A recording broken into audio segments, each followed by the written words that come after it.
Okay, today's topic we're going to talk about how do we protect the inheritance we're trying to leave behind for our kids.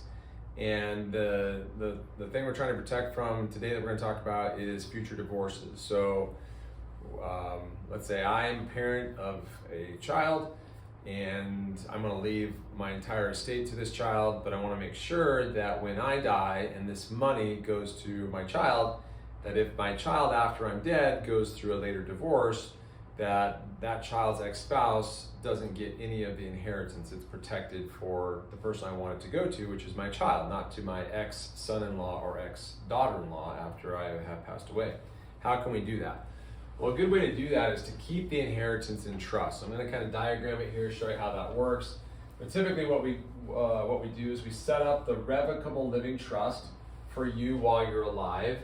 And all the assets then, of course, get funded into this trust. And then while you're alive, you manage the assets, control it. You can change the trust, alter it, amend it, revoke it, whenever you want. And then upon your passing, this original revocable living trust, let's just call it the Eastman Living Trust, will go away upon your death.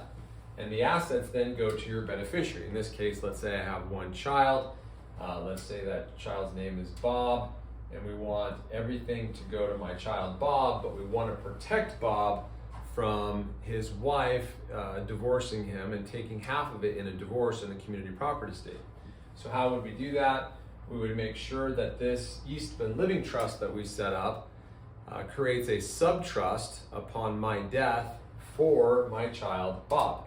So when I pass away, all the assets from the Eastman Living Trust get funded into this subtrust, this beneficiary trust, for Bob's benefit. And so all the assets end up here in this subtrust.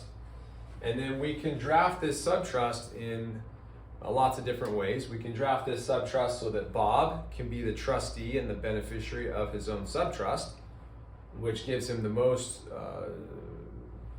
latitude, discretion to spend it, to use it, to access it, to invest it, however he wants. Or we could draft this subtrust to say Bob can't be in control of this subtrust. Let's say Bob has a drug problem, or Bob is a minor, or he's special needs, or any of those situations. If we don't want Bob to be in charge of that, we can make it so that somebody else is the trustee of Bob's share.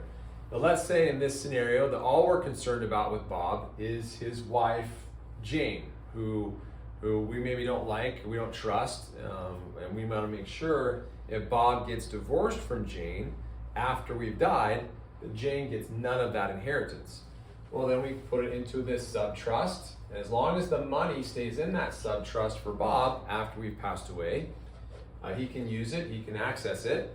But if Jane now divorces him, divorce court has no jurisdiction over that subtrust. Now, if Bob ends up taking money out of the subtrust and distributing that money into an account that's in his name and his wife's name, then that money that came out and went into their joint account now is part of the divorce.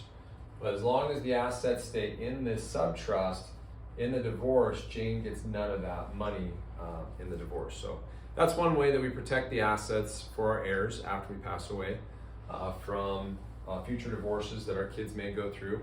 And maybe next time we'll talk about asset protection from lawsuits and creditors and other things like that these subtrusts can do. Thank you.